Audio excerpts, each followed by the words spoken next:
அன்புக்குள்ளே ஆண்டவரும் இரட்சகருமாகிய கிறிஸ்துவின் நாமத்தில் உங்களை வாழ்த்துகிறேன். அருமையான அன்பு பாஸ்டர் லெமன் ஜோஷுவா அவர்கள் இந்த 6 மணி நேர ஜெபம், கர்த்தரின் பாதத்தில் 6 hours 6 மணி நேரம் என்ற தலைப்பில் ஆண்டவர் மன்னிக்கும் ஊழியங்களை மன்னிக்கும் ஆண்டவர். தேசத்தில் நான் ஆண்டவர் எப்போவுமே ஒரு மன்னிக்கிற ஆண்டவர். பொதுவாக அவர் போட்ட இந்த மன்னிப்பை பற்றி சொல்கிறப்போ ஆதியாம் 6ஆம் அதிகாரம் 6ஆம் வசனத்தில் மனுஷனை மேலே ஒரு கோபம் வருது, ரொம்ப கோபம் வருது, எரிச்சல் உள்ளவராகிறார் மனிதன் செய்யும் செயல்களை பார்த்து. ஆதியாம் 6:8 பார்க்குறப்போ அவர் நோவாக்கோ கர்த்தருடைய கண்களில் கிருபை கிடைத்தது. ஒருவேளை அந்த கிருபை தான் நாம் உயிரோடு இருக்கிறோம்.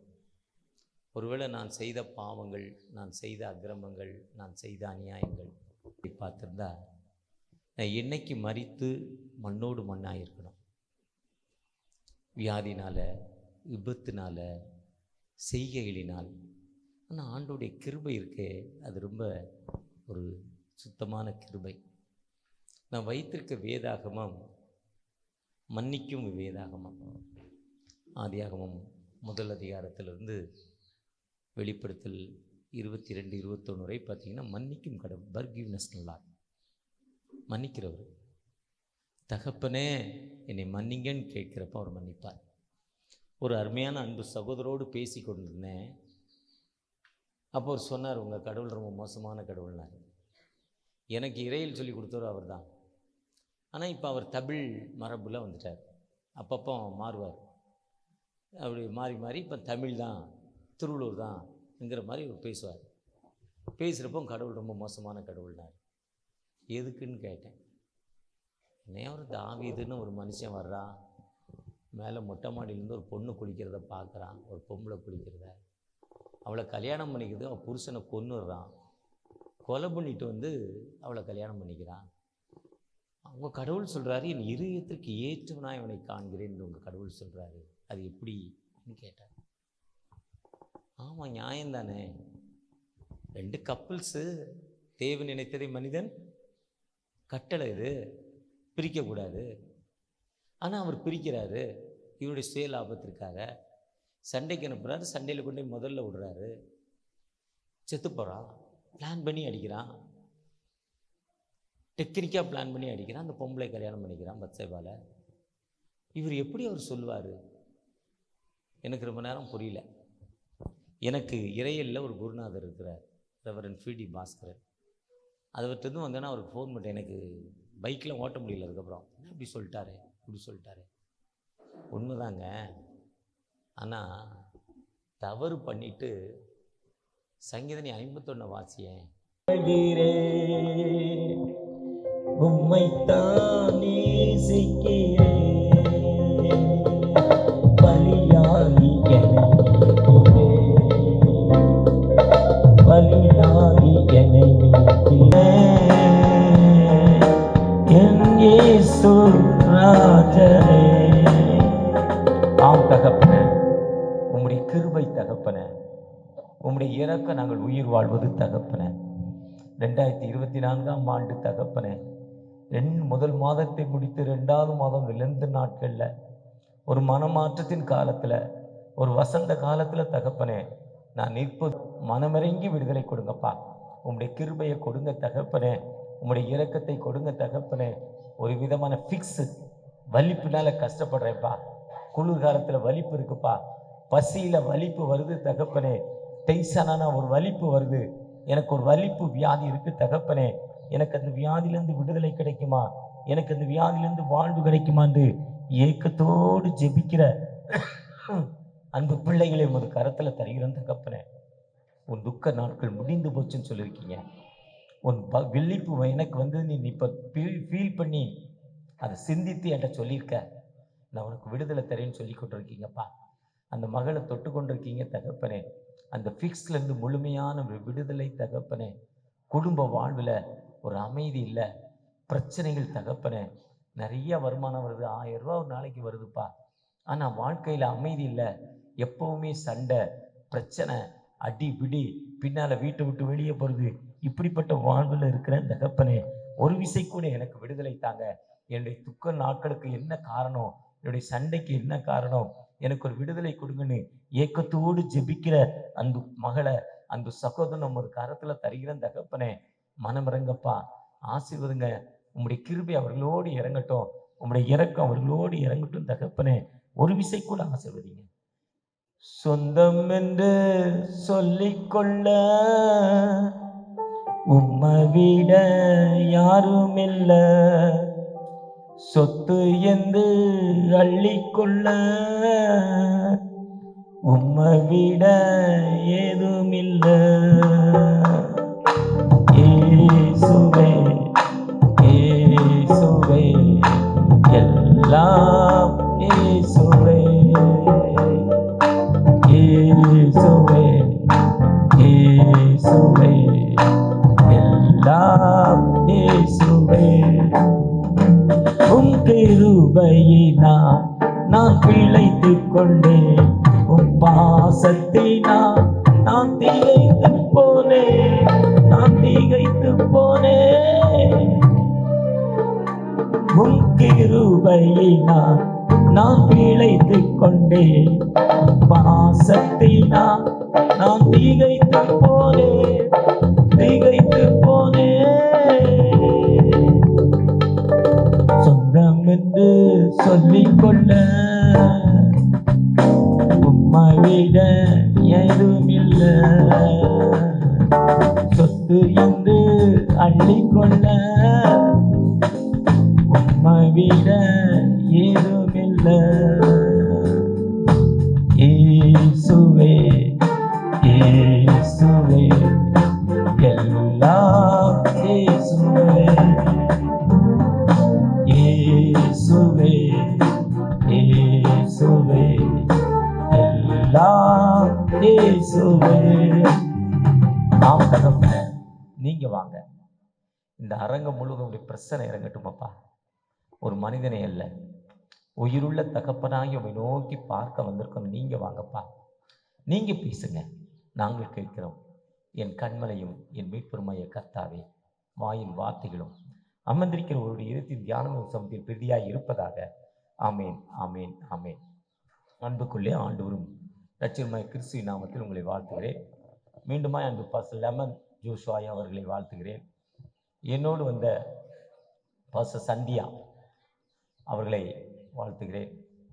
அருமையாக எனக்கு பல வருடமாக பேட் அடிக்கிற தம்பி பாஸ்டர் தாஸ் ஐயா சர்ச்சில் இருந்து கிட்டத்தட்ட 20 வருடமாக பழக்கம்.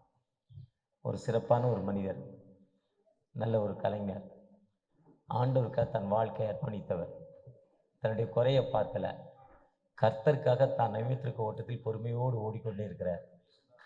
ஒரு நல்ல மனிதர், ஒரு நல்ல தம்பி, நல்ல மகன் மாதிரி கூட சொல்லலாம். என்னோட மகனுடைய வயசு தான் இருக்குன்னு நினைக்கிறேன். எளிமையானவர், தன்னுடைய முடியாத மாற்றுத்திறனாளியாக இருந்தாலும் ஆண்டோடைய சன்னிதானத்தில் ஒரு அர்ப்பணிப்பு, அவர் கொடுக்கப்பட்ட அந்த தாளந்தை பயன்படுத்துகிறார். அவரை வாழ்த்துகிறேன். அவரோடு வந்திருக்க அன்பு கீபோர்டு தம்பியை வாழ்த்துகிறேன். அன்பு பாஸ்டர் பெரியமேடு பகுதியில் இந்த எதிர்த்த மாதிரி ஒரு ரோடில் ஒரு வீட்டில் நடத்துவாங்க.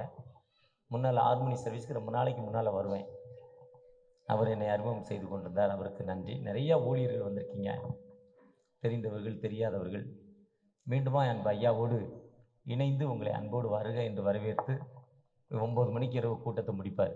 இன்னைக்கு சொல்லியிருக்கார், நல்ல உணவு தரதாகவும் சொல்லியிருக்கிறார். இருங்கய்யா, நல்ல சாப்பாடு தரேன் இருக்கார். பெரியமேல ஸ்பெஷல் சாப்பாடு.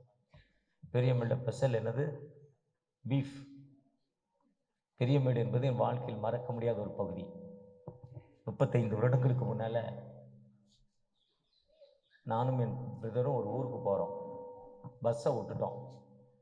பஸ்ஸு பெரிய ஆஃபீஸ் பெரியமேடுக்குள்ளே, நான் கொண்டு போகிற லக்கேஜ் அங்கே தான் கொண்டாந்து வைக்கணும். அன்னைக்கு தான் பெரியமேடை பார்த்தேன். அடுத்து கொஞ்ச நாள் கழிச்சு என் பிரதர் கூட சைக்கிள் ஒரு பிஸ்னஸ்க்கு வந்தேன். எங்களை அடித்து எங்கள் காசை பிடிங்கிட்டாங்க. அப்படி வாழ்ந்த பெரியமேடு இன்னைக்கு கிங்கு. எவ்வளோ அழகாக மக்கள் மாறி இருக்காங்க. இந்த மாற்றத்திற்கு காரணம் லெமன் ஜோஷுவா, சட்காபுரம் அந்தோணி, வந்திருக்கிற ஊழியர்கள், உங்களுடைய ஊழியந்தான். இன்னைக்கு அந்த சகோதர சர்ச்சுக்கு வரப்போ அந்த ஞாபகம் எனக்கு வரும். 35 வருடம் 40 வருடங்களுக்கு முன்னாடி நடந்த 40 வருடங்கள் இருக்கும்னு நினைக்கிறேன். அப்படிப்பட்ட இடம் சர்ச்சு பாருங்க, மக்கள் எவ்வளவு கூட்டம். போன வாரம் ஒரு பாஸ்டர்ஸ் மீட்டிங்கில் சொன்னேன், எங்கே மளிகை கடை அதிகமாகச்சோ அங்கே விலை கம்மியாக கிடைக்கும், நல்ல பொருள் கிடைக்கும், கூட்டமாக இருக்கும். ஒரு மளிகை கடை இருந்தால் கூட்டம் இருக்காது. 10 மளிகை கடைனா கூட்டமாக இருக்கும். ஏன்னா விலையும் கம்மியாக இருக்கும், பொருளும் நல்லா இருக்கும், கடனும் கொடுப்பாங்க. அதே மாதிரி எங்கே திருச்சபைகள் அதிகமாக அங்கே மக்களுடைய மனமாற்றம் அதிகமாகிக்கிட்டு இருக்கும். வடசென்னையில் ஒரு பெரிய எழுப்புதலை ஆண்டவர் தரப்போகிறார். 1904 வந்து வேர்ல்டு லெவலில் ஒரு பெரிய எழுப்புதல் வந்துச்சான் அமெரிக்காவில். அதே மாதிரி 100 ஆண்டுகள் கழித்து இப்போ ஒரு எழுப்புதல் வரப்போதான். அந்த எழுப்புதல் உலகத்தில் இந்தியாவில் தான் வரப்போதான். இந்தியாவில் தமிழகத்தில் தான் வரப்போதான். தமிழகத்தோட வடபகுதி தமிழ்நாடு சென்னையில் தான் வரப்போதான். சென்னையோட வடபகுதியில் தான் வட சென்னையில் தான் வரப்போதான் அந்த எழுப்புதல். எங்கே பார்த்தாலும் பாஸ்டர்ஸ், எங்கே பார்த்தாலும் திருச்சபைகள். சத்தியமூர்த்தி நகர், மங்களபுரம், பெரம்பூர், எந்த பகுதிக்கு போனாலும் இன்னைக்கு இது எனக்கு 4வது சர்வீஸ். இது அவ்வளோ திருச்சபை இருக்கு. இன்னொரு சர்வீஸ்க்கு போகிறேன். அதுக்கு தான் நான் திருநெல்வேலி எங்கேயுமே போக மாட்டேன். சண்டேனா சென்னையில் தான் இருப்பேன். ஏன்னா இவ்வளோ சர்வீஸ் எனக்கு கிடைக்குது. அங்கெல்லாம் ஒரு சர்வீஸ் 2 சர்வீஸ் மேலே கிடைக்காது. ரொம்ப போகிறேன்னா தான் 2 சர்வீஸ். காலையிலே 3 சர்வீஸ் கிடைச்சிருக்கு. அப்போ அந்த அளவுக்கு ஆண்டவர் நம்மை மன்னித்திருக்கிறார். வடசென்னை எப்படி இருந்தது? எக்மூர்லேருந்து ஆட்டோ கூப்பிட்டா வரல சார், கொருக்குப்பேட்டைக்கு வரல சார், நடந்து போங்க சார். நான் கொருக்குப்பேட்டையா கொசுப்பேட்டையானாங்க. ஜெயலலிதா அம்மா என்னைக்கு முதல்வர் ஆனாங்களோ அது ஐயா போயிடுச்சு. அவங்க வடசென்னையில் ஆர்கேனரில் என்னைக்கு சிஎம் ஆகி எம்எல்ஏ ஆனாங்களோ வடசென்னையே மாறிவிட்டது. மெட்ரோ ரயில் கொண்டு வந்தாங்க அவங்க தான். அந்த அம்மா எம்எல்ஏ ஆகலைன்னா என்ன இருக்காது? மெட்ரோ ரயில் வாஷ்ரூம் பெட்டோடு நின்றுருக்கோம். அதுதான் உண்மை. ஏன்னா மன்னிக்க மாட்டவர். அதுக்கு காரணம் பாஸ்டர்ஸ் தான். பீலா திருச்சபை தெய்வப்பிரியம் பிஷப் மோகன்தாஸ் மாதிரியே தொப்பி வைக்கிறார். மோகன்தாஸ் மாதிரியே தொப்பி வச்சார். கேட்டுட்டேன், ஐயா அது வேற இது வேற தொப்பிங்க. அந்த தொப்பி இல்லையா? அந்த தொப்பிலே இது வேற தொப்பின்னு சொல்றாரு. மோகன்தாஸ் போறோம் குள்ளா வச்சிருவார் பட்டுன்னு. மோகன்தாஸ் கூட எங்க கூப்பிட்டாலும் போனா ஒரு குள்ளா வச்சிருவார். இவரை மாதிரியே இவரும் குள்ளா வைக்கிறாரேன்னு பார்த்தேன். அந்த அளவுக்கு வடசென்னை என்ன இருக்கு? வளர்ந்துருக்கு. காரணம் மன்னிக்கும் கிறிஸ்து. அந்த மன்னிக்கும் கிறிஸ்து rise shine you light is coming சொல்லப்படுது. இப்போ தான் அந்த பேனரில் தான் அந்த வசனம் வச்சிருக்காரு. அவர் நோட்டீஸில் வசனமே இல்லை. அரசியல்வாதி படம் மாதிரி போட்டார் எல்லார் படத்தையும். நான் வர்றதுக்கு ரொம்ப திங்க் பண்ணேன். அரசியல்வாதி மீட்டிங் போகிறது இல்லைண்ணா, ஏன்னா அவ்வளோ டேலண்ட் நம்ம கிடையாது. நான் அவர்கிட்ட திரும்ப கேட்டேன், அரசியல் மீட்டிங்கா, அரசியல்வாதிலாம் வர்றாங்களா? நான் வரலன்னு. இல்லையா, உண்மையிலேயே நற்செய்தி கூட்டம் தான். உண்மையாகவே இப்போ இந்த பேனர் நல்லா இருக்கு. இந்த வசனத்தை அவர் முதல்ல போடலை, உங்களுக்கு வந்து நோட்டீஸில் இல்லை. எழும்பணும், பிரகாசிக்கணும். எப்படி எழும்புறது, எப்படி பிரகாசிக்கிறது? ஒரு பாஸ்டர் இப்போ இவர மாதிரியே நல்லா சஃபாரி போட்டு பாஸ்டுக்கு ஏற்ற தோரணை, நல்ல அந்த பாஸ்டுக்கு ஏற்ற ஹைட்டு வெயிட்டு. ஒரு பாஸ்டுக்குன்னு ஒரு கெட்டப் என்னைய மாதிரி தேஞ்சு போய் இருக்கக்கூடாது. பாஸ்டுக்குன்னு ஒரு கெட்டப் இருக்கணும்ல. அவர் மாதிரியே லெமன் ஜூஸா மாதிரி இருக்கக்கூடாது. ஒரு கெட்டப் இருக்கணும் பாஸ்ட்டுன்னா. அதே மாதிரி, ஏன்னா அதான் நல்லா இருக்கும். அந்த சீட்டுக்கு கம்பீரம் இருக்கணும். இதேமாரி ஒரு கம்பீரமான ஒரு மனிதர் இருந்தார். அவருக்கு கீழே ஒரு 50-60 பாஸ்டர்ஸ். அதாவது இப்போ நிறைய பேர் பாஸ்டர் ஆகுறாங்க. பாஸ்டர் ஆகி சில நாட்களில் பாருங்க தலைமை போதகருங்கிறாங்க, பிறகு பிஷப்புங்கிறாங்க. எதுக்கு பிஷப்பு, ஏன் பிஷப்புன்னே தெரியல. ஏன் பிஷப்பு, எது பிஷப்னா என்ன அர்த்தம்? பிரதான ஆசாரியர். எபிரேயர் 5:5 சொல்லுது பிரதான ஆசாரியர். பிரதான ஆசாரியர் தலைமை குரு, அவர் தான் பிஷப்பு. அவருக்கு கீழே 200 பாஸ்டர் இருக்கணும், 200 திருச்சபை இருக்கணும், அவருக்கு கீழே ஆயிரக்கணக்கான ஏக்கர் இருக்கணும், ஸ்கூல் இருக்கணும், அட்மினிஸ்ட்ரேஷன் பவர் இருக்கணும். அதுதான் தலைமை. ஒரு ஓனர், நான் தான் ஓனர்னா எனக்கு கீழே 100 பேர் வேலை செய்யணும், 800 பேர் வேலை செய்யணும். அதான் பிரதான ஆசாரியர். சும்மா ஏதோ ஒரு போட்டுக்கிறோம், அது வேற. நான் கூட போட்டுக்கலாம், நீங்களும் போட்டுக்கலாம். போட்டுக்கிறதுல என்ன இருக்கு? டாக்டர்னு போட்டுக்கலாம். உண்மையிலே டாக்டரேட் முடிச்சாதான் டாக்டர் படிக்கிறதுக்கு எவ்வளோ கஷ்டம். எத்தனை தீசிஸ், எத்தனை காலேஜுக்கு எழுதணும். சும்மா டாக்டர்னு எனக்கும் போட்டுக்கிறாங்க. நிறைய பேர் பிஷப்லாம் போடுவாங்க. காசா பணமாக போடுங்கிறது தான். ஆனால் அப்படிப்பட்ட ஒரு அவர் கீழே 60 பேர். அவர் நல்ல மனிதர், ஸ்ட்ரெயிட் ஃபார்வர்ட், காசுக்கு ஆசைப்படாதவர். அவருக்கு எழுந்த 60 பேரும் நல்லவர்கள். திடீர்னு ஒருத்தர் வந்து அவன் கூட ஊழியராக வந்து சேர்ந்துக்கிறேன்னா வந்தான். அவர் ஜெபம் பண்ணார், வயிறு வலி போயிட்டு. வயிறு வலி போன உடனே வயிறு வலியோ தலைவலியோ காது வலி ஏதோ ஒரு வலி. சர்ச்சுக்கு வந்தான், நல்லா பாடினான், சாட்சி சொன்னான். சாட்சி சொல்கிறப்போ ஒரு என்னை மாதிரி ஒரு அரையா பாட்டு பாடினான். 4 பேரை ஒரு கொன்ன ஒரு டாக்டரு. அதே மாதிரி 10 தடவை பாடினா, நல்லா டெவலப் ஆகிட்டான். ஒரு பாஸ்டர் ரேஞ்சுக்கு வந்துட்டான். பிறகு வாரம் வாரம் பாட்டு கொடுத்தாங்க. வாரம் வாரம் பாட்டு கொடுத்த அப்புறம் ஒர்க்ஷிப் பண்ணினாங்க. பிறகு மெசேஜ் கொடுத்தாங்க. அப்புறம் பாஸ்டர் ஆகிட்டார். அவர் வந்த பிறகு என்ன நடந்ததுன்னா, அந்த பாஸ்டருங்களுக்கெல்லாம் ஒரு ஹாஸ்டல் வச்சுருந்தாரு. அந்த ஹாஸ்டலில் பொருள் காணாமல் போச்சு. பொருள் திருடு போய்கிட்டே இருக்கு. அப்போ யார் திருடுறாங்கன்னு பார்க்குறாங்க. புதிதாக அந்த பாஸ்டர் திருடுறார். அவர் திருடுறாருன்னு தலைமை பொதுகிட்ட போய் ரிப்போர்ட் பண்ணுறாங்க. தலைமை பொதுகர் அப்படியான்னு வாங்கி பார்க்குறாரு. அவர் ஆக்ஷன் எடுக்கல, ஸ்டெப் எடுக்கல. திரும்பவும் திருடுறான். திருடுப்ப கையங்களமாக பிடிச்சு கொண்டாந்து விட்டுட்டாங்க. கையங்களமாக பிடிச்சி, கையங்களம் மீன்ஸ் திருடுறப்ப பொருள் கையோடு கொண்டாந்து விட்டுட்டாங்க. இப்போ என்ன சொல்கிறீங்கன்னாங்க தலைமை பொதுகரை பார்த்து மற்றவர்கள், திருடிட்டாம்பா என்ன செய்யணும்னு சொல்லுங்கள். ஒன்று அவனை அங்கேருந்து அனுப்புங்க, இல்லை நாங்களாம் போகிறோம்னாங்க. தோத்திரம் நீங்களாம் போயிட்டு வாங்கன்ட்டார். 60 நல்ல பேர் நல்ல ஆட்களை போங்கன்ட்டார். திருடனை கூட வச்சார். இங்கிலீஷில் ஒரு பழமொழி சொல்லுது, நீ யாருன்னா ஃப்ரெண்டு யாருன்னு சொல்லு, நீ யாருன்னு கரெக்டாக சொல்கிறீங்க. அப்போ பாச திருடானான்னு கேள்வி கேட்டுறாதீங்க. உடனே அந்த கேட்டாங்க, என்னப்பா நாங்கள் 60 பேர் நல்லவன், இவன் திருடன், இவனை கொண்டாந்து விட்டுருக்கோம், இப்போ நீ இவனை வெளியே அனுப்ப, எங்களை வெளியே அனுப்ப, அதுக்கு என்ன நியாயம்? நாங்கள் திருடவில்லை, இவர் திருடன். அவர் சொன்னார், உண்மைதான்பா, அவன் திருடுறான், இவன் திருடன், இவன் இங்கேருந்து அனுப்புனா எவனுமே வேலை கொடுக்க மாட்டான், எவனுமே அவனை சேர்த்துக்க மாட்டான், ஏன்னா இவன் திருடன். நீங்கள் நல்லவர்கள், எப்படியாவது நன்கு பிழைத்துக் கொள்வீர்கள், உங்கள் வாழ்வையை அமைத்துக் கொள்வீர்கள். ஆனால் வாழ்வு அமைக்க முடியாது. அந்த வாழ்வை அமைத்துக் கொள்வதற்கு அவன் ஏண்ட இருந்தால் நம்ம திருந்திடுவான்னார். உடனே அந்த திருடன் பாஸ்டர் காலில் விழுந்தான். நான் இனிமேல் திருட மாட்டேன்னா. அதான் சகையிட்டு சொல்றார், இழந்து போனதை தேடும் ரட்சிக்கவே இயேசு கிறிஸ்து உலகத்துக்கு வந்தார். பாவிகளை ரட்சிக்க இயேசு கிறிஸ்து உலகத்திற்கு வந்தார். நான் பாவி என்று இருந்தும் அவர் எனக்கு வாழ்வு கொடுத்திருக்கிறார். அதுதான் ஆண்டவர், அதுதான் ஜீசஸ், அதுதான் அந்த வானத்தின் பூமி படைத்த ஆண்டவர். அதான் மன்னிக்க ஊழியங்கள். நம்ம எவ்வளோ தவறு பண்ணாலும் தகப்பனே, ஒரு இந்து சகோதரர் சொல்வார், நாங்களாம் தவறு பண்ணால் தண்டனை, உங்களுக்கு தண்டனை இல்லை.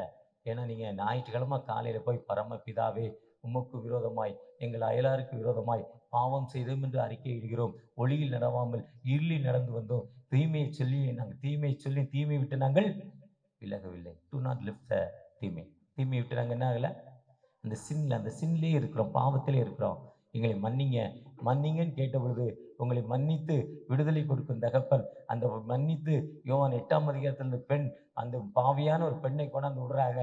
அந்த பெண் பாவம் செய்து விட்டாள். பாவம் செய்த பெண்ணுக்கு கிறிஸ்தவ சட்டம், விபச்சாரம் செய்யாதிருப்பாயாக, விபச்சாரம் செய்கிற எவனும் கொலை செய்யப்பட வேண்டும் என்று வேத சட்டத்தின்படி அவர் சொல்லாம அவள் மேல அவர் என்ன செய்யறதில்ல யோசனை பண்ணிக்கிட்டே இருக்கிறார். சரி, இப்போ அவளை என்ன செய்யலாம்? உங்களில் பாவம் இல்லாமல் கல்லறிய கடவனாரு. இதைத்தான் முந்தா நாள் ஒரு காமெடி சீனில் பார்த்தேன். விதிங்கிற ஒரு படத்தில் பாக்யராஜ் தெளிவாக சொல்லுவார். இந்த 8 சாப்டர் எடுத்து பாக்யராஜ் ரொம்ப தெளிவாக சொல்லுவார். விதிங்கிற ஒரு படத்தில் சொல்கிறார். இதை படித்து தான் அவர் சொல்கிறார், ஒருத்தன் கூட கல்லறியலை, எல்லாரும் எஸ்கேப் ஆகிட்டான். ஒருவேளை இதில் இந்த கூட்டத்தில் ஒரு 100 பேர், 120 பேர், 150 பேர் இருக்கோம். இல்லை பாவம் செய்யாதவர் யாருன்னு சொல்ல முடியுமா? பாவம் இல்லாத மனிதன் யாருன்னு சொல்ல முடியுமா? ஆண்டவருடைய மன்னிக்கை தன்மை இருந்ததெல்லாம் ஆண்டவர் என்னோடு கடந்து வந்திருக்கிறார். நான் முதல்ல சொன்னேன், 64 வயது வரை நான் இருக்கிறேன்னா நான் நிர்மூலமாக இருப்பது ஆண்டவருடைய சுத்த கிருபை. காலைதோறும் அவை புதியவைகள். ஒருவேளை உங்களையும் ஆண்டவர் மன்னித்து கொண்டிருக்கிறார். எந்த மனிதன் தன்னை நினைத்து தகப்பன் எனக்கு வாழ்வு கொடுங்கன்னு கேட்கிறப்போ, கீபோர்ட் போடுற மனோவா பாஸ்டர் பேசார் பாடி, இப்போ 70 வயது, கிட்டத்தட்ட 65-70 வயது. அவர் சொல்வார், நான் சர்ச்சுக்கு போகிற எங்கள் அம்மாவை அடித்தேன் வாலிப வயதில், பாஸ்டர் தொல்லை பண்ணேன். ஆனால் நான் ஒரு நாள் வியாதிப்பட்டேன். 25 வயதில் ஸ்டான்லி ஹாஸ்பிட்டலில் அட்மிட் பண்ணப்பட்டேன். 6 மாதங்கள், 120 கிலோ எடை, ஆனால் அட்மிட் பண்ணப்பட்டு 120 கிலோ என்னுடைய எடை 25-30 கிலோவாக மாறிடுச்சு, குறைஞ்சிட்டு. டாக்டர் சொன்னார், நீ செத்து போவன்னாரு, மரணப்படுக்கை. அப்போ எந்த இயேசுவை நான் நிந்தித்தேனோ, எந்த திருச்சபைக்கு போன அம்மாவை துன்பப்படுத்தினோ, எந்த ஒர்ஷிப் பண்ணுற பாஸ்டர் நான் தொல்லை பண்ணனோ, அதெல்லாம் நினச்சி கடவுள்கிட்ட மன்னிப்பு கேட்டேன். மன்னிப்பு கேட்டதில் ஆண்டவர் எனக்கு வாழ்வு கொடுத்தார். என்ன நடந்ததுன்னா, மரித்து போனோன்னு டாக்டர் சொல்லிட்டு போனார். நான் நினச்சி என்னை திரும்பி பார்த்தேன். டாக்டர் நாளைக்குள்ளே செத்து போன்னு சொல்லிட்டார் பல்ஸ் ரேட்டை பார்த்துட்டு. ஆனால் டாக்டர் அடுத்த நாள் செக்கிங் வரப்போ நான் எழுந்து நடந்துக்கிட்டு இருந்தேன். அவருக்கே பெரிய அற்புதம். எப்படி நடந்ததுன்னு, படுத்த படுக்கையிலே என் தகப்பனை நோக்கி பார்த்தேன். தகப்பன் எனக்கு வாழ்வு கொடுத்தார். நீங்களும் என்ன ஏழ்மையில் வந்தாலும் உங்களை சிந்தித்து ஆண்டவருடைய சன்னிதானத்தில் இங்கே ஒப்பு கொடுக்குறப்போ இந்த நாளில் நிச்சயமாக ஆண்டவர் உங்களுக்கு விடுதலை கொடுக்கும். ஆண்டவர் அன்பு கூறுவே இன்னும் அதிகமாய் ஆராதிப்பேன் இன்னும் ஆர்வமா. அன்பு கூறுவே ஆராதிப்பேன் இன்னும் ஆர்வமா. உம்மை முழு உள்ளத்தோடு ஆராதிப்பேன் முழு பலத்தோடு. அன்பு கூறுவே ஆராதனை ஆராதனை ஆராதனை ஆராதனை ஆராதனை ஆராதனை ஆராதனை ஆராதனை. எபினேசரே எபினேசரே இதுவரையில் உதவினீரே. எபினேசரே எபினேசரே இதுவரையில் உதவினீரே. இதுவரையில் உதவினீரே. உம்மை முழு உள்ளத்தோடு ஆராதிப்பேன் முழு பலத்தோடு. அன்பு கூறுவே ஆராதனை ஆராதனை ஆராதனை ஆராதனை ஆராதனை ஆராதனை ஆராதனை ஆராதனை. எல்ரோயி எல்ரோயி என்னை கண்டீரே நன்றி ஐயா. எல்ரோயி எல்ரோயி என்னை கண்டீரே நன்றி ஐயா. என்னை கண்டீரே நன்றி ஐயா. உம்மை முழு உள்ளத்தோடு ஆராதிப்பேன் முழு பலத்தோடு. அன்பு கூறுவே ஆராதனை ஆராதனை ஆராதனை ஆராதனை ஆராதனை ஆராதனை ஆராதனை. யெகோவா நிசி யெகோவா நிசி வெற்றி தந்தீரே நன்றி ஐயா. யெகோவா நிசி யெகோவா நிசி வெற்றி தந்தீரே நன்றி ஐயா. வெற்றி தந்தீரே நன்றி ஐயா. உம்மை முழு உள்ளத்தோடு ஆராதிப்பேன் முழு பலத்தோடு. அன்பு கூறுவே ஆராதனை ஆராதனை ஆராதனை ஆராதனை ஆராதனை ஆராதனை ஆராதனை ஆராதனை. இந்த லூக்கா மத்தேயு 6ஆம் அதிகாரத்தில் ஆண்டவர் ஜெபத்தை சொல்லி கொடுக்குறார். உனக்கு என்ன தேவைன்னு எனக்கு தெரியும், உன்னுடைய பிரச்சனைகள் எனக்கு என்னன்னு தெரியும். இப்போ இதில் இருக்க ஒரு 100 150 பேர் 200 பேர் இருக்கலாம். 200 பேருடைய பிரச்சனைகள் தெரியும். எனக்கு நாளைக்கு என்ன பிரச்சனை, ராத்திரி என்ன பிரச்சனை, தூக்கம் வராது, எனக்கு என்ன பிரச்சனை, படுத்தோன்னே இப்போ தூக்கம் வரும், இன்னும் தூங்கிடுவோம், தூக்கம் வர்றதில்ல, இருமல் வருது, த்ரோட்டு இன்ஃபெக்ஷன் ஆகிருக்கு, ஜஸ்ட்டில் சளி ஃபார்ம் ஆகிருக்கு. மருமகன் என் டாக்டர் சொல்கிறாரு, 64 வயசு அங்கிள், மாமா நீங்கள் என்ன வேலை செய்யாதீங்க, ரெஸ்ட் எடுங்கங்கிறாரு. எங்கேயும் போகாத, ஞாயிற்றுக்கிழமை ஒரு சர்வீஸ் போயிட்டு வந்தால் வீட்டில் படுத்துங்கிறார். எங்கேயும் போகாதங்கிறார். ஒய்ஃப் சொல்கிறாங்க. இப்படி ஒவ்வொருத்தருக்கும் ஒரு பிரச்சனைகள். என் பிரச்சனை நாளைக்கு என்ன, எத்தனை மீட்டிங் இருக்குது, நாளைக்கு என்ன ப்ரோக்ராம் இருக்குது, நாளைக்கு வேலை என்ன இருக்குது, நாளை கழிச்சு என்ன ப்ரோக்ராம், அதுக்கு அடுத்த நாள் என்ன ப்ரோக்ராம், இப்படிலாம் பல கஷ்டங்கள். ஆனால் சொல்கிறேன், உனக்கு பிரச்சனைகள் எனக்கு தெரியும், நீ ஆனாலும் நீ கதவை பூட்டி கொண்டு ஜெபம் பண்ணுங்கிறார். ஜெபம் பண்ண சொல்கிறார். ஹெவன்லி மை ஃபாதர், பரமநிலையின் பிதாவே, உங்களுடைய நாமம் பரிசுத்தப்படுவதாக, உங்களுடைய ராஜ்யம் வருவதாக, உங்களுடைய சித்தம் பரமங்கள் செய்வது போல பூமியில் செய்யப்படுவதாக. அன்றன்று அவங்க டெய்லி பிரெட் எங்களுக்கு கொடுங்க. தினம் காலையில் பூரி வடை, ஒரு சர்வீஸ் முடித்த உடனே 3வது சர்வீஸ் முடித்தா நல்ல சாம்பார் சாதம், ரசம், நல்ல வத்த குழம்பு, சாயங்காலம் இப்போ நல்ல வடை, சட்னி, காஃபி. இப்போ முடிஞ்சோடனே நைட்டில் தான் நல்ல டின்னர் தருவாங்கன்னு நினைக்கிறேன். அன்று அப்போ டெய்லி பிரெட் எனக்கு தாங்க. அடுத்து சொல்கிற, எங்களுக்கு விரோதமாக குற்றம் செய்கள் மன்னிக்கிறோம், எங்கள் குற்றங்களை ஃபர்கிவ்னஸ், இது மன்னிக்கிற ஊழியங்கள், எங்கள் குற்றங்களை எங்களுக்கு மன்னிங்க. ஆனால் முதல்ல நாங்கள் என்ன பண்ணுறோம், இவருக்கு விரோதமாக பேசுகிறேன், இவர் பாக்கெட்டில் இருக்க காசு எடுத்துருக்கேன், அவர்கிட்ட போய் மன்னிப்பு கேட்குறேன்னு அவர்கிட்ட மன்னிப்பு கேட்கணும்.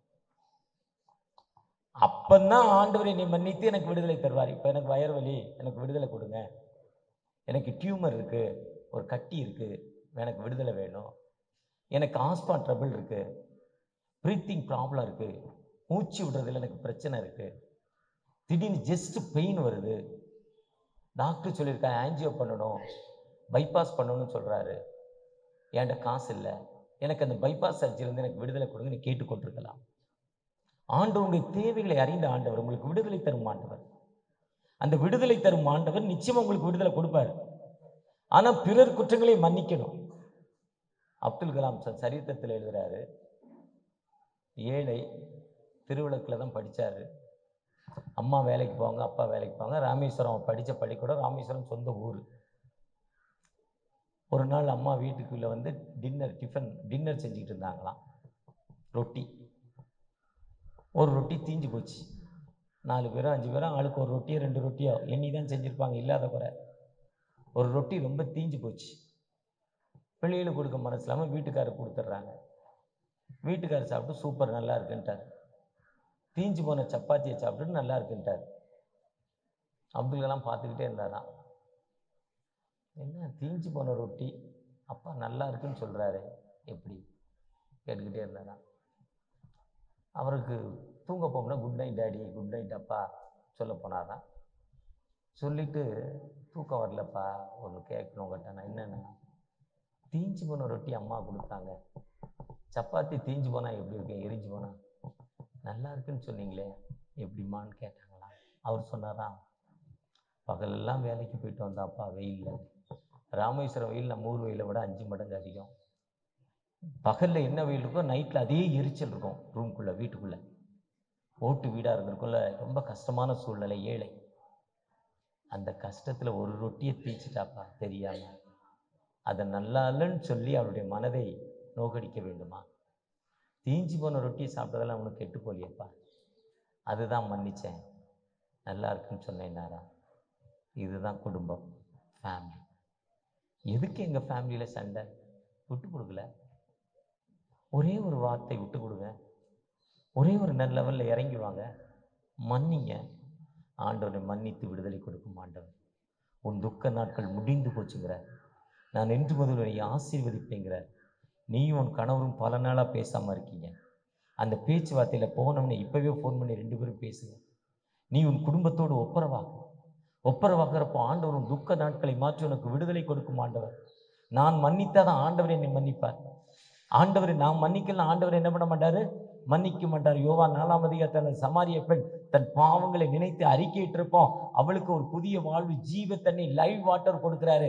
அவள் தன்னை நினைக்கிறாள், தான் யார் என்று நினைக்கிறாள், அதுதான் வாழ்வு. தன் பிள்ளைகளை உணர வேண்டும். என் வீட்டில் ஏன் பிரச்சனை, எனக்கு ஏன் வியாதி, எனக்கு ஏன் அமைதியில், ராத்திரி ஏன் தூக்கம் இல்லை, வீணான சிந்தனை தூக்கம் வராது.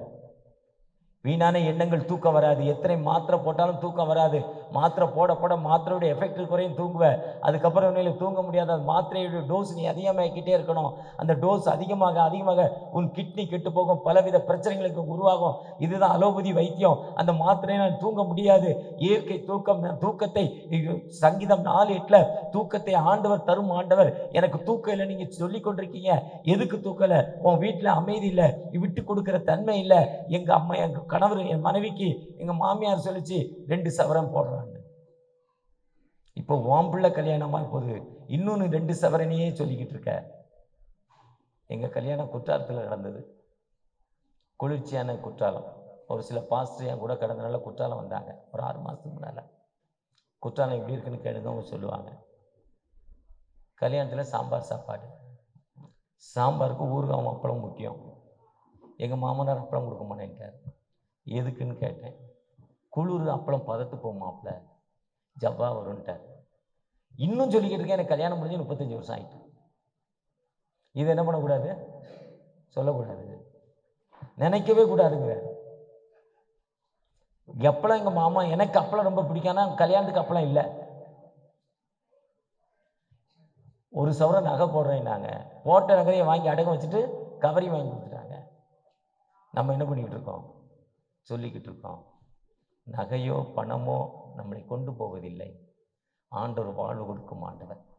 ஆண்டவர் நம்மளை நினைச்சிட்டானா நினைச்சதாங்க, நிச்சயமா நினைச்சிட்டானா நினைச்சதான். ஒருவேளை நாம் வாழ்க்கையில் அப்படி விட்டு கொடுக்குறப்போ, நம்ம வாழ்க்கையில் ஒரு அடி கீழே இறங்கி வர்றப்போ ஆண்டவரை நம்மை உயர்த்தும் ஆண்டவர்.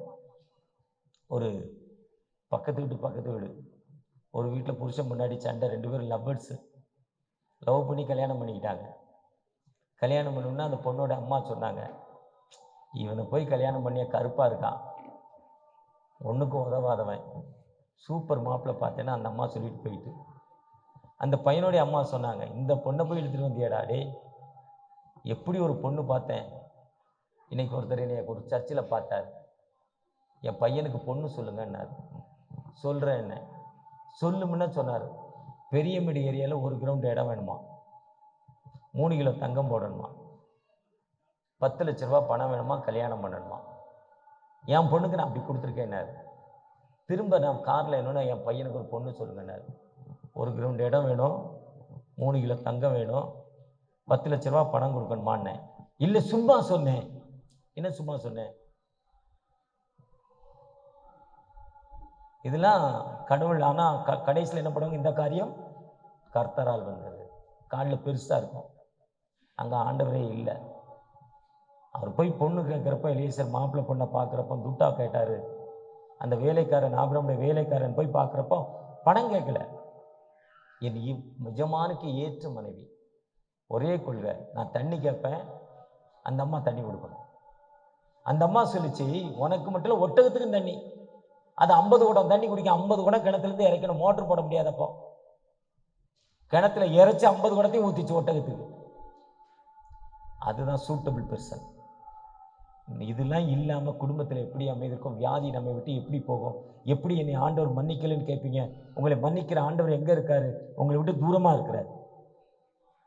என்னை விட்டு தூரமாக இருக்கார். நான் மன்னிக்கலைன்னா, என் கூட இருக்கிற மனிதனை மன்னிக்கலைன்னா என்னை விட்டு ஆண்டவர் தூரமாக இருக்கிறார். இதுதான் செயல். நாம் மன்னிக்கிற மக்களாய் காணப்படுகிறோமா? நம்ம எப்படிலாம் மன்னிக்கிறோமோ அந்த விட்டு கொடுக்குற தன்மை நம்மகிட்ட இருக்கிறப்போ ஆண்டவர் நிச்சயமாகவே என்று எனக்கு வாழ்வு கொடுக்கும் ஆண்டவர், நிச்சயமாகவே என்னை உயர்த்தும் ஆண்டவர். நம்ம மன்னிச்சு பார்ப்போம். உங்கள் மனதில் இருக்கிற, என் மனதில் இருக்க அந்த மன்னிக்கிறது இல்லாத திறமை இப்போ ஆண்டவர் உங்களை உயர்த்திருக்க, உங்களோட பேசியிருக்கிறார். நான் இவரோட சண்டை இருக்கு, அந்த சண்டையை விட்டுட்டு நான் மன்னிக்கிறேன். அந்த மன்னிக்கிறப்போ ஆண்டவர் நிச்சயமாகவே வாழ்வு கொடுக்கும் ஆண்டவர், நிச்சயமாகவே விடுதலை கொடுக்கும் ஆண்டவர். நிந்தனைகள் போராட்டம் வந்தும் நீதியின் தேவன் தாங்கினாரே. நிந்தனைகள் போராட்டம் வந்தும் நீதியின் தேவன் தாங்கினாரே. நேசக்கோடி என் மேல் பறக்க நேசருக்காய் ஜீவித்திடுவே. நேச கோடி என்மேல் பறக்க நேசருக்காய் ஜீவித்திடுவே. நம்புவே இயேசுவை, நம்புவே இயேசுவை, நம்புவே இயேசுவை, நம்புவே இயேசுவை. நம்ம ஆண்டவரை நம்பினா போதும். முதல் மன்னிப்பு நம்மை இந்த சமூகத்திலிருந்து மன்னித்து வாழ்வு கொடுத்து விட்டார். அடுத்த மன்னிப்பு நம்ம குடும்பத்தில் நம்மோடு இருக்கும் மக்களோடு மன்னிப்பு. அடுத்து 10 கட்டளைகள். யாத்ராம் 20ஆம் அதிகாரம் 5-6. இஸ்ரவேலை கேள், உன் தேவனாய கர்த்தர் ஒருவரே, அவர் அன்றி உனக்கு வேறே தேவர்கள் உண்டாயிருக்க வேண்டாம். மேலே வானத்திலும் கீழே பூமியிலும் அவருக்கு ஒப்பான சொர்பம் உண்டாயிருக்க வேண்டாம். உன் வாழ்நாட்கள் நீடித்திருப்பதற்கு தாயின் தகப்பனையும் கனம் பண்ணுவாயாக. அடுத்து விபச்சாரம் செய்யாதிருப்பாயாக, கொலை செய்யாதிருப்பாக, பொய் சாட்சி சொல்லாதிருப்பாயாக. இன்னும் 10 கட்டளைகள். அதில் 4 கட்டளை அவருக்குரியது, 5 நமக்குரியது. நம்ம இப்படி தான் இருக்கணும். இன்னைக்கு இருக்கிற காலங்களில் அவ்வளோ தூரம் வாசிக்க முடியாதுங்க. அன்றைக்கே ஆண்டவர் எஸ்எம்எஸ்ஸை மாற்றிட்டார், ஷார்ட் மெசேஜ் சர்வீஸும் மாற்றிட்டார். மார்க் 12:29 உன்னிடத்தில் அன்பு கூறுவாள் பின்னர் 2 கட்டளை. இஸ்ரவேலை கேள், உன் தேவனாய கர்த்தர் உன்னிடத்தில் அன்பு கூறுவாள் பின்னிடத்திலும் அன்பு கூறு. சொந்த சகோதரத்தில் பெருமை பாராட்டாமல் காணாத தேவனிடத்தில் எப்படி பெருமை பாராட்ட முடியும்? நீ கண்ட சகோதரத்தில் அன்பு கூறலை, காணிக்க வைத்துட்டு திரும்பி பாருங்கிறார். 1 அதிகாரத்தில் சொல்றார். பேதுருடிகள் சொல்றாங்க, அன்பு அன்பு அன்பு, கண்ட கூட இருக்கின்றதை நீ அன்பு கூறு, ஏற்றத்தாழ்வு கொள்ளாதன்னு சொல்றார். அந்த அன்பு ஏற்றத்தாழ்வு எப்படி இருக்கணும்னா, 2 சகோதரிகள் இல்லை, ஒருத்தர் குழந்தை இருந்தது, ஒருத்தர் குழந்தை இல்லை. திருமணத்திற்கு அப்புறம் வீட்டில் பிரச்சனை, பாகப்பிரிவினை. குழந்தை இல்லாத அம்மா சொல்லிச்சு, அவனுக்கு குழந்தை இருக்குது, பின்னால் சோறு போட ஆள் இருக்குது, நம்ம குழந்தைல யார் கொடுப்பா, நிறையா வச்சுக்கோன்னுச்சு. குழந்தை இருக்கிற அம்மா சொல்லிச்சு, அவங்க கொட்டு ஒன்றுமே இல்லை, நமக்கு 4 பிள்ளைகள் நிறையா வேணுமே, என்ன பண்ணுச்சு? இவங்க இதை சொன்னாங்க. சகோதரக்குள்ள பிரிவினை, சண்டை வந்துச்சு. 2 பேரும் ஒருத்தரை பார்க்க முடியல. ஆனால் ஒரு தாயின் பிள்ளைகள், ஒரு பிளட்டு. ஒரு நாள் அண்ணனுக்கு குழந்தை இல்லையே, அண்ணனுக்கு ஏதாவது செய்யணும்னு தம்பி நினைக்கிறாரு. தம்பி நிறையா பிள்ளைகள் வச்சுருக்காரு, அவருக்கு ஏதாவது செய்யணும்னு இவர் நினைக்கிறாரு. ஒரு நாள் 2 பேரும் பல பொருட்களை வாங்கி ஒருத்தர் வீட்டுக்கு ஒருத்தர் போகணும்னு நினைக்கிறாங்க. போகணுன்னு நினைக்கிறப்போ வழியில் சந்திச்சுக்கிறாங்க. அதுதான் அன்பு. அன்பு என்பது என்கிட்ட இருக்கிறத எடுத்து நான் பிறனுக்கு கொடுக்க வேண்டும். என் பாக்கெட்டில் ஃபிக்ஸ் பண்ணி வச்சுருந்தா 2016 நவம்பர் 8ஆம் தேதி இந்திய அரசு சொல்லிச்சு, நீ வச்சுருக்க 500 ரூபா நோட்டு 1000 ரூபா நோட்டு செல்லாதுன்னுச்சு. பேங்கில் பணம் எடுக்க முடியாது 3 நாளைக்கு, 1 வாரத்துக்கு பேங்கில் பணம் வராதுன்ட்டாங்க. வேர்ல்டு லெவலில் இந்தியாவுடைய மணி வேல்யூ 0 பாயிண்ட்டு. பெரிய பெரிய பணக்காரன் உணவு இல்லாமல் செத்து போனான். 4 நாள் ஏடிஎம் வெயிட்டம் நம்பி இருக்கலாம், கதை முடிஞ்சிச்சு. பேங்க் வேலை செய்யலை 4 நாள், பணம் வரல. பிச்சைக்காரனோட மோசமான நிலைமை. அந்த கார்டு தேய்ச்சி பார்த்தவலாம், ஜவுளி கடையில் போய் கேஷா கார்டா கேட்பாங்க முன்னால். அவன் நிலைமெல்லாம் பரிதாபம் ஆயிடுச்சு. இதுதான் கடந்த நாட்களில் 2000 ரூபா நோட்டு செல்லாதுன்ட்டாங்க. 2000 ரூபா நோட்டாக எடுத்துகிட்டு போன நிலைமை என்ன ஆகிருக்கும்? ஆனால் நீங்கள் நான் இந்த உலக பிரகாரமாய் பிறரை நேசித்து கொடுக்குறப்போ என்னை வானளவு உயர்த்தும் ஆண்டவர். உனக்கு விரோதமாய் உருவாக்கப்படும் ஆயுதம் வாய்க்காதே போகுங்கிறார். ட்ரெயினில் போகலாம், உட்கார இடம் இல்லை. நீங்கள் என்றைக்கோ ஒரு நாளுக்கு கொடுத்துருப்பீங்க இடம், அதை நினைத்து உங்களுக்கு அன்னைக்கு ஒருத்தர் இடம் கொடுப்பார். நீங்கள் நடந்து போவீங்க, என்றைக்கோ ஒரு நாள் செஞ்சுருப்பீங்க, அன்னைக்கு உங்களுக்கு கொடுப்பார். என்றாவது உதவி. கடந்த 2 மாதங்களுக்கு முன்னால் இந்த புயல் வந்திருக்கப்போ என்னுடைய ஃபேக்ட்ரிக்கு போனேன். 10 கிலோமீட்டர் போகிறதுக்கு 25 கிலோமீட்டர் சுற்றி போனேன். நடு காடு, வண்டி பஞ்சர் ஆகிட்டு, பழைய ஆட்டோ, தேஞ்சு போன டயரு, ஸ்டெப்னி பஞ்சர் கவனிக்கலை, டிரைவர் கவனிக்காமல் எடுத்துகிட்டு போயிட்டார். வழியில் பஞ்சர், தள்ள முடியாது, நான் தான் தள்ளணும் கூட. திரும்பி பார்த்தா அங்கேயே பஞ்சர் கடை வரும். ஒரு 1/2 கிலோமீட்டருக்கு முன்னால் பஞ்சர் ஆகிட்டால் என்ன இருப்பேன்னா ரொம்ப கஷ்டப்பட்டுப்போம். 1 கிலோமீட்டரு இந்த பக்கம் 2 கிலோமீட்டர், இந்த பக்கம் 2 கிலோமீட்டர், இடையில ஒன்றுமே இல்லை. சென்னையில் மீஞ்சூர் பகுதியில் உள்ள ஏரியா. ஆனால் அந்த பஞ்சரான இடத்துல கொண்டாந்து என்ன ஆகுது? இதுதான் காக்கும் தகப்பன். நம்ம எப்போ நம்ம பிறரிடத்தில் அன்பு கூறுறோமோ அந்த அன்பு நம்மோடு இருக்கிற ஊழியர்கள் நிறைய பேர் ஊழியம் செய்கிறேன்னு ரொம்ப கஷ்டத்தில் இருக்காங்க, வேதனையில் இருக்காங்க. அந்த ஊழியர்களை கண்டுபிடித்து நீங்கள் உதவி செய்யுங்க. உதவி செய்கிறப்ப ஆண்டவர் நம்மை உயர்த்தும். ஆண்டவர் உன்னை வாழாக்காமல் தலையாக்குவார், கீழாக்காமல் மேலாகுவார். இன்னைக்கு மோகன்தாஸ் ஐயா அந்த அளவுக்கு வளர்ந்துருக்கிறாருன்னா ஒவ்வொரு டிஸ்ட்ரிக்ட் ஹெட் குவார்ட்டரில் போய் 100 பாஸ்டர் 200 பாஸ்டரை கண்டுபிடிச்சி அவரால் முடிந்ததை உதவி செய்கிறார். புதுக்கோட்டை போகிறாரு, மதுரை போகிறார், நாகர்கோவில் போகிறார், திருநெல்வேலி போகிறாரு. அந்த வழியில் நான் போயிருந்தால் என்னையும் சேர்த்து கொள்வார். அவரால் முடிந்தது யார்ட்டையாவது வாங்கி கொடுக்குறார். அதுதான் ஊழியம். ஊழியம் என்பது நாம் ஏதோ தப்பாக நினச்சிக்கிட்டு இருக்கலாம். ஆனால் ஏதாவது ஒரு வகையில் இன்னொரு ஃபெலோஷிப் போனேன் சேர்த்து யாருக்கு கஷ்டமோ அந்த கஷ்டப்பட்ட பாஸ்டருக்கு அந்த காணிக்கையை கொடுத்துட்றாங்க. அன்றைக்கி அந்த ஃபெலோஷிப்பில் ஒரு காணிக்கையை தூக்கி அன்றைக்கி யார் கஷ்டமோ யார் தேவையோ அந்த தேவை அறிந்த அந்த மக்களுக்கு அந்த அன்றைக்கி வர்ற காணிக்கை அப்படியே கொடுத்துட்றாங்க. ஐயா எனக்கே இல்லையே நான் கொடுக்க முடியுமான்னு நீங்கள் கேட்காதீங்க. உங்களுக்கு இல்லாட்டாலும் கொடுக்கணுங்கிற ஒரு எண்ணத்தோடு நீங்கள் ஜெபம் பண்ணுங்கள்.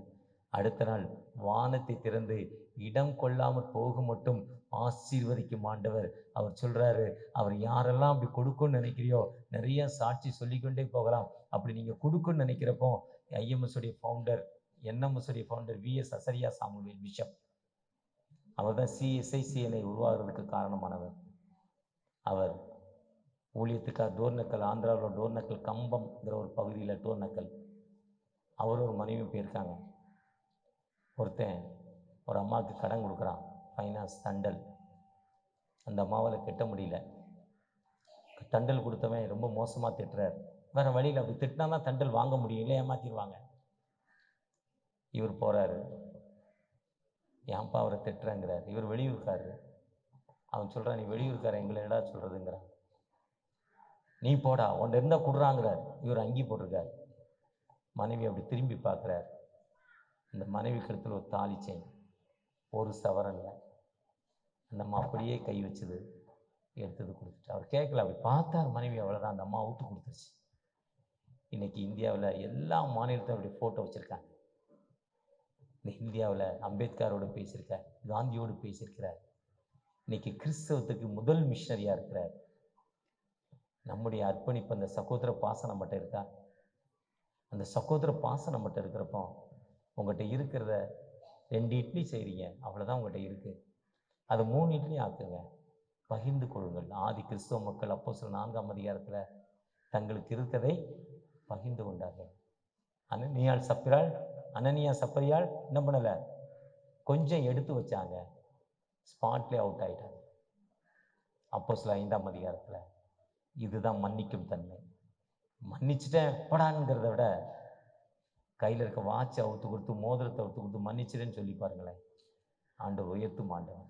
அந்த ஆண்டவர் நம்மோடு கடந்து வந்திருக்கிறார். ஒருவேளை அந்த மன்னிக்கும் ஆண்டவர் எனக்கு இன்னைக்கு மன்னித்து ஒரு விடுதலை கொடுக்க போறாரு. அந்த ஆண்டவர் என்னோடு கடந்து வந்திருக்கிறார். ஒரு விஷயம் கூட தகப்பனே என்னோடு பேசுறீங்க, நன்றி தகப்பனே. என்னை ஆசீர்வதிங்க, நன்றி தகப்பனே. ஒரு விஷயம் கூட என்னோடு வாங்க தகப்பனே நோக்கி பார்த்தோமா. என்றும் ஆனந்தம் என் இயேசு தருகிறார். என்றும் ஆனந்தம் என் இயேசு தருகிறார். துதிப்பேன் துதிப்பேன் துதித்துக் கொண்டே இருப்பேன். துதிப்பேன் துதிப்பேன் துதித்துக் கொண்டே இருப்பேன். அல்லேலூயா